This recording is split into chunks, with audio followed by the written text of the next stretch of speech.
بسم الله الرحمن الرحيم وأقيموا الصلاة وآتوا الزكاة وما تقدموا لأنفسكم من خير تجدوه عند الله إن الله بما تعملون بصير.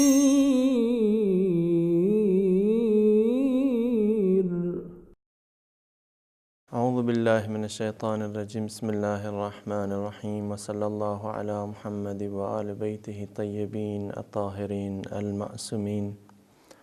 أما بعد، فقد قال رسول الله صلى الله عليه وآله وسلم إن الصلاة عمود الدين. There are 6 conditions for the dress used in prayers. The first condition, that is the most important condition, of course, is that the dress which a person wears during prayers should be ritually pure, should be clean. Now, there are different meanings and different examples which we can give in regard to the purity and cleanness of the clothes which a person wears. Of course, cleanness means that the dress should be clean from external impurity like urine, blood, and such other things. There should not be any external sign of impurity on the dress which a person wears. There should not be blood on the dress. There should not be urine or such other things with the blood which a person wears during prayers. As far as the dress and the impurity of the clothes which a person wears during prayers are concerned, one should be certain of the purity. And if a person has no knowledge of the impurity or of the uncleanness of the dress which he wears, there is no problem, because knowledge is important. Awareness is important. If you are even forgetful, if you have no knowledge, if you are ignorant about your clothes being impure, then even if you offer your prayers with it, the prayer will be valid. For example, you offer your prayers thinking that the dress is clean. But after you have completed your prayers, you find out that the dress which you wore during the prayers was impure, it was unclean. The ground religious authorities have said that your prayer is in order, it is valid. Also, if you washed your clothes and made sure that the cloth is cleaned, and you were certain that it was clean, you offered your prayers with it, and you later on came to know that the cloth which you washed was still impure, again the prayers which you offered is valid and there is no problem in the prayer. Of course, if you remember or if you notice impurity during the prayer time And when you have enough time to offer your prayers, in that case, if you can wash your clothes while standing and while offering your prayers, if you can wash it without having to move violently, then you can do so, and you are not supposed to break your prayers. You can offer your prayers without having to break your prayers. But if you are required to provide water and to go to some places in order to wash your dress, then in that case you can do so. You have to either wash your dress, or you have to change your dress and wear a dress which is ritually pure and which is clean. If a person knows that his dress is impure and he forgets to wash his dress to purify himself, because it's not only the dress that should be pure, but the body should also be pure. So if a person was certain that his dress or his body was impure, and he forgot to purify himself, forgot to wash his dress, forgot to wash his body, he started offering prayer. In the middle of prayer, he remembered that his dress or his body was impure. Then the obligatory precaution is that he should stop offering prayers, clean himself, purify himself, and then offer his prayers, because he knew it in the first place. Before offering prayers, he knew that his dress impure.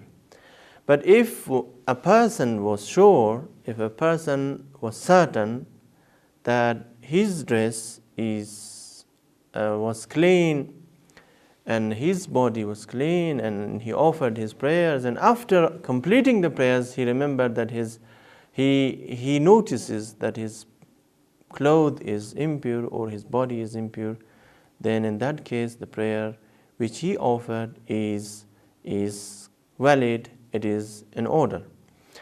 Now, sometimes we find traces of blood on our clothes. Remember that there are different types of blood.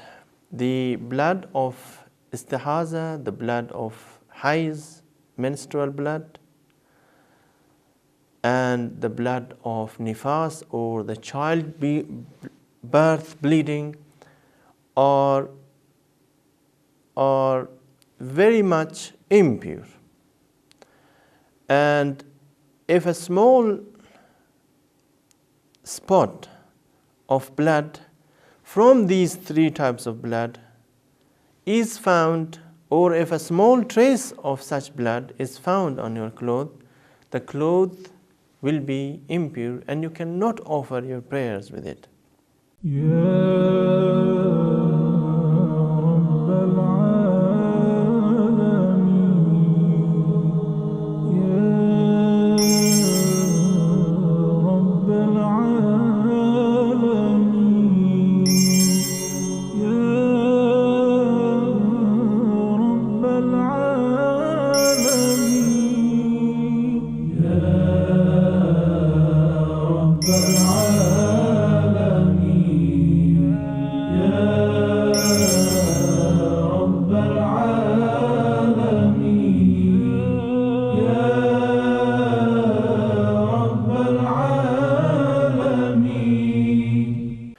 But if the blood which is on your cloth comes from another source, it's not the blood of the haiz, it's not the blood of nifas, it's not the blood of istihaza, then in that case, if the size of the blood is less than a dirham, or it is as big, the size of the blood is as big as a dirham actually, and less than a dirham, not more than the size of a dirham. Dirham actually is a coin and used to be a coin in the past, and it had a special size. But today when scholars give an example, they give the example of the upper part of your thumb. This is the upper part of your thumb.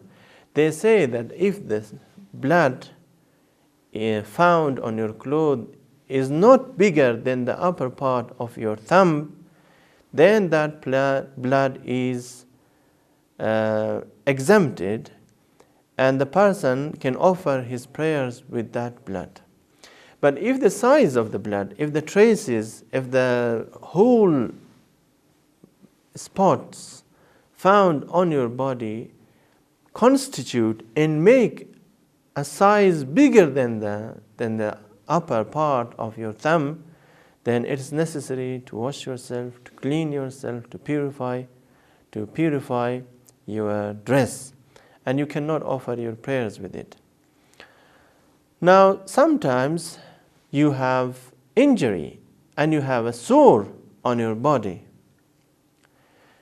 The religious scholars have said that if the blood comes from a wound or an injury, or if there is a sore on your body which leaks blood, and or the wound leaks blood, and the blood continuously comes out and you cannot control it, and it even stains your clothes, stains your body. In this case, this type of blood, the blood from the wound and blood from the sore, will not affect your prayer. It will not invalidate your prayer.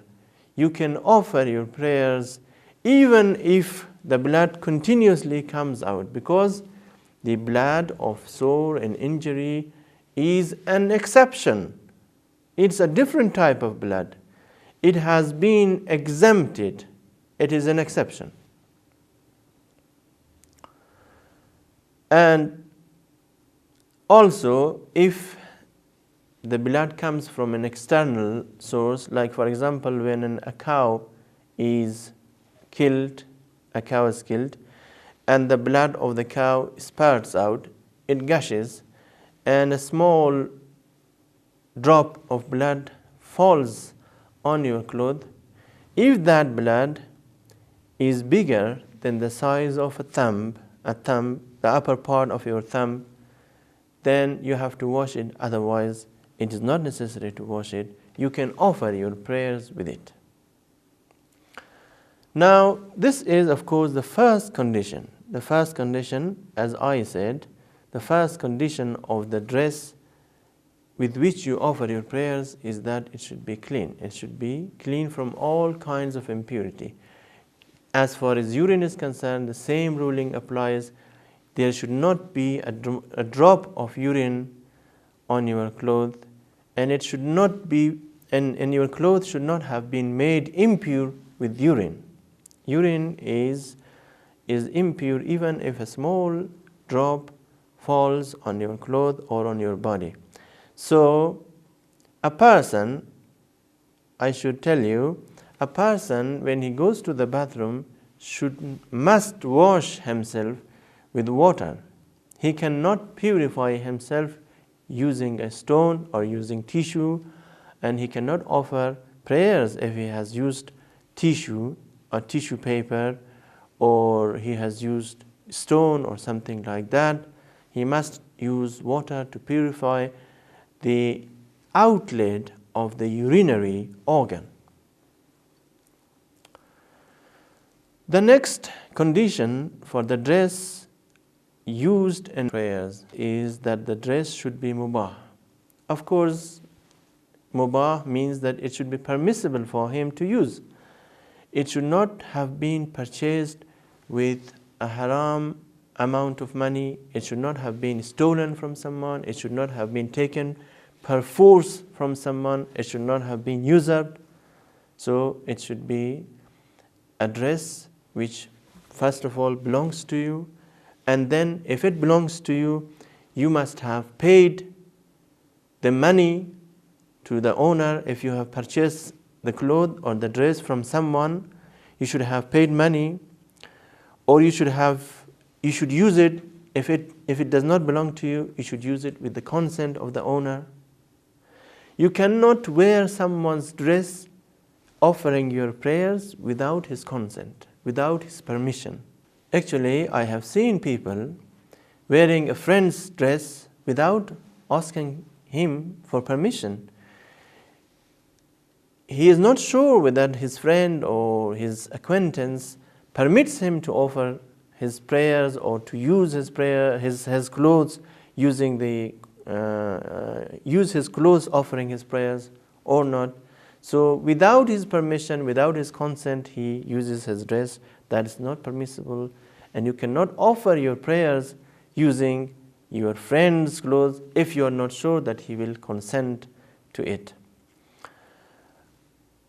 One thing that should be noticed and that should be taken into consideration is that the dress which you offer, that the dress which you wear while offering your prayers should be purchased with the money from which you have paid khums. Now, if you buy a dress, if you buy a piece of cloth and make a dress for yourself, of course, the money from which you have not paid khums, of course, and you use that money to buy that dress, the religious authorities have said that this dress is like a usurped dress. Usurped dress. You cannot offer your prayers wearing a usurped dress. The same is true with the dress which you have bought with the money from which you have not paid khums. That is important. Many people keep clothes, pieces of cloth in their boxes and in their houses, and a complete year passes on that dress. They do not wear that dress. They receive dresses as gifts from some people. A whole year passes on that dress and they forget to wear that dress. Or they buy a dress with the money over which a year has passed and from which khums has not been paid. So remember that all these things, whether the cloth kept in your house, whether the dress which you received as a gift from your friend, from your relatives, or whether the money which you have saved in your bank account, all of these are liable to khums, and khums is payable on them. And if you use them during prayers, of course, your prayer will not be valid, because it is the dress which you wear is considered to be like a usurped dress. A usurped dress, it is just like a stolen dress. You cannot actually wear it during prayers. The third condition is that the dress which you wear must not and should not be made of the parts of a dead body. As you know, a dead body is impure. So if a dress is made from the parts of a dead body, of course, the dress is impure, so you cannot wear an impure dress during prayers. The fourth condition is that it should not be made of the carcass whose meat is haram. Of course, a dead body or a carcass is impure. And also, if it comes from an animal, the skin of an animal whose meat is haram, remember, it is not permissible to wear a dress which is made of the carcass of such an animal. There is one thing that is normally asked by people using the internet and people who direct their questions to the offices of the Grand Religious Authorities. They say that whether, for example, cat hair, because many people have dogs and cat in their houses, whether the hair of a dog or a cat invalidate the prayers or not. If you find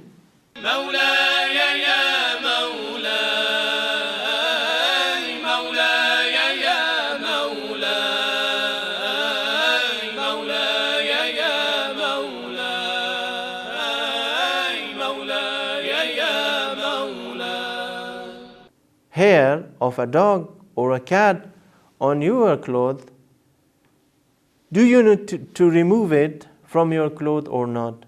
Do you have to wipe it off or not? Of course, the hair of a dog is impure and it is najis, it is unclean, and you should remove it from your dress. And you cannot offer your prayers with the hair of a dog on your clothes.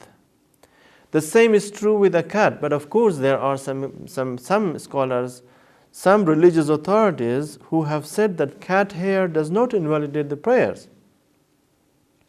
For example, Grand Ayatollah Sistani says that cat hair does not invalidate the prayer. So it is his fatwa, and there are many other scholars who give a different fatwa. Other scholars, and most of the other scholars, have said that cat hair invalidates the prayer. You cannot offer prayers with the cat hair on your dress. So this is a matter of fatwa, and there are different actually verdicts, different edicts, different fatwas. You have to see for yourself as to who you are following and what his fatwas and verdicts are. Depending on his verdicts, you have to abide, you have to rule according to the verdict of the mujtahid whom you are following. And you have to be very careful, because the fatwas look to be the same, but there might be some differences, some small and negligible differences, of course. And these differences can be found only if you compare the different risalas and the different treatises or epistles of Islamic laws. Unless you compare them, you cannot find the differences. Now, the fifth condition which is necessary and which must be met in regards to the clothes which a person wears is that the dress which you wear should not be made of silk. Should not be made of silk. As I mentioned in the previous session, there is no problem if your dress is not made of pure silk. Pure silk. If it is made of pure silk, of course you cannot offer your prayers with it. The ladies, girls and women are exempted from this rule. They can wear dresses made of pure silk and their prayers will not be affected. But as far as men are concerned, they cannot wear such dresses. Some people, of course, wear the necktie made of silk, pure silk.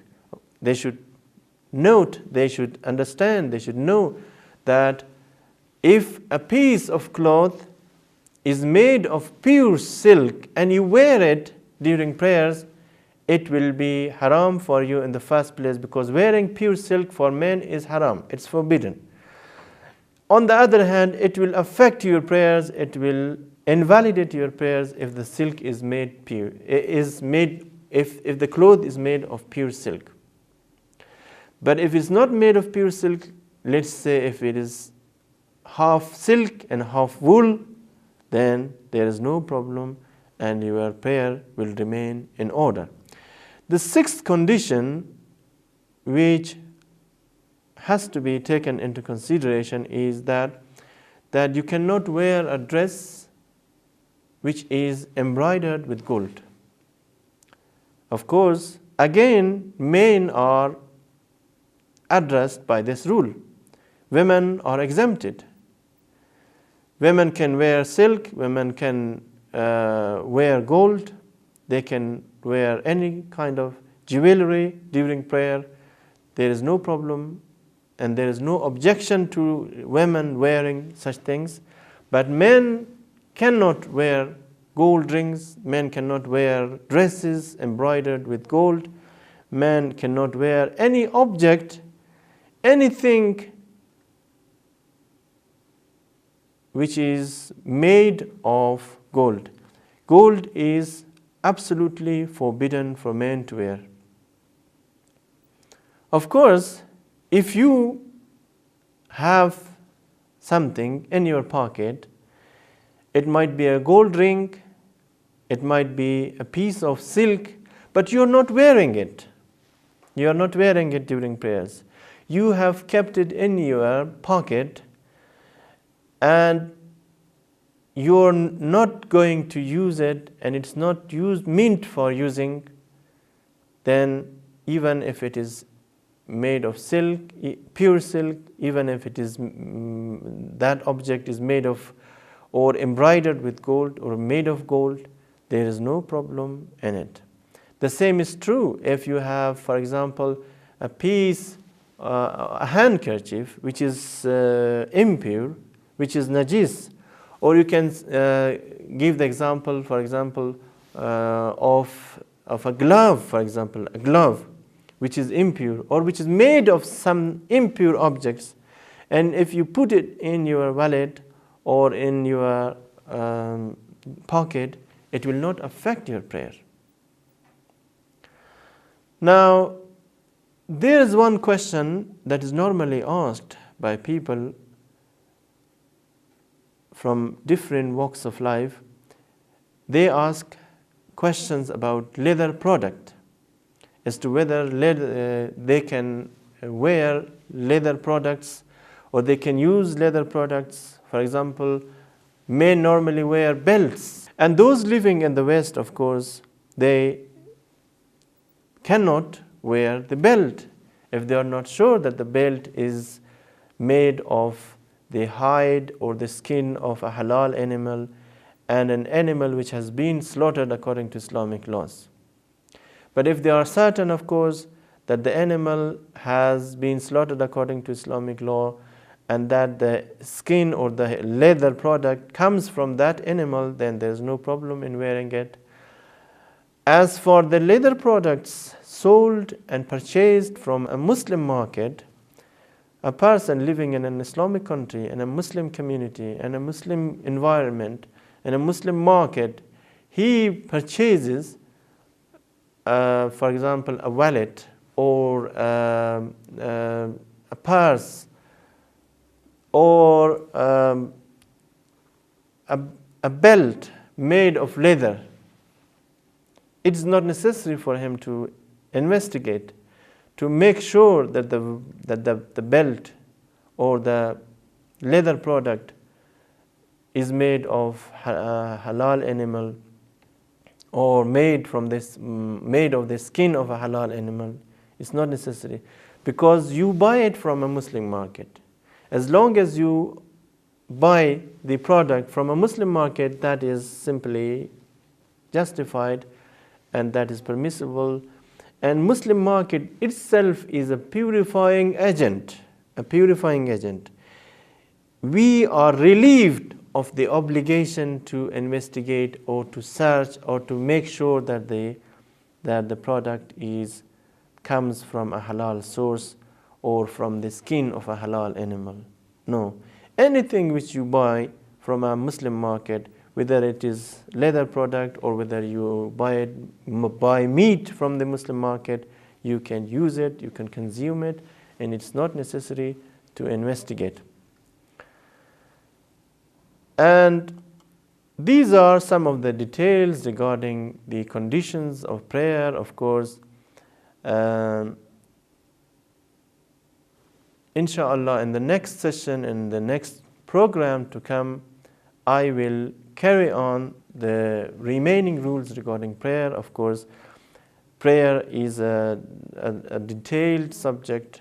There are different aspects that can be taken into consideration, different rules regarding the place of a prayer, how should one offer his prayer, where he should offer his prayers. And this is, of course, another important part and condition of the prayer, related to prayer, of course. I will just mention that as far as the place of prayer is concerned, a person should make sure that the place where he offers his prayer is mubah, and then it is not usurped, it is not impure, it's not unclean, and that the place where he offers his prayers is not a moving place. He can stand on it without being moved. And also the place where he offers his prayer should not be, of course, impure. It should not be essentially impure. Of course, the place where he prostrates, where he puts his forehead, should not be najis. And as far as the place where he stands, there is no problem if that is najis, provided that the place where he stands is not wet. If that is wet, then he cannot offer his prayers therein. And also, he should not offer his prayers at a place where he must have to bend himself a little bit due to the ceiling, which is very low. The ceiling should not be very low and should not make him to bend, because bending during prayers will make your prayer void and it will affect your prayer. Dear brothers and sisters, there are a few mustahab things that need to be taken into consideration. A number of things are mustahab for the dress of person who offers prayers. Some of those are of course, I will count them for you, that it is mustahab, it's recommended for a person who offers prayer to turban, and then he should have the final fold of the turban passed under his chin. That is a mustahab. Many people do it, but it is not obligatory. And then it's mustahab to wear a loose garment, and it is also mustahab to wear white dress, and of course the cleanest dress.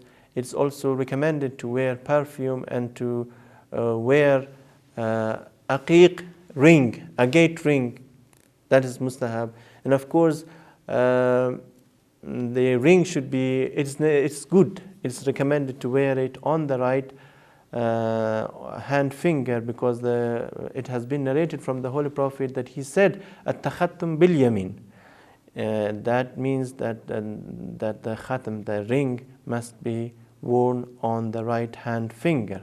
And also there are some abominable actions and some makruh things that need to be taken into consideration.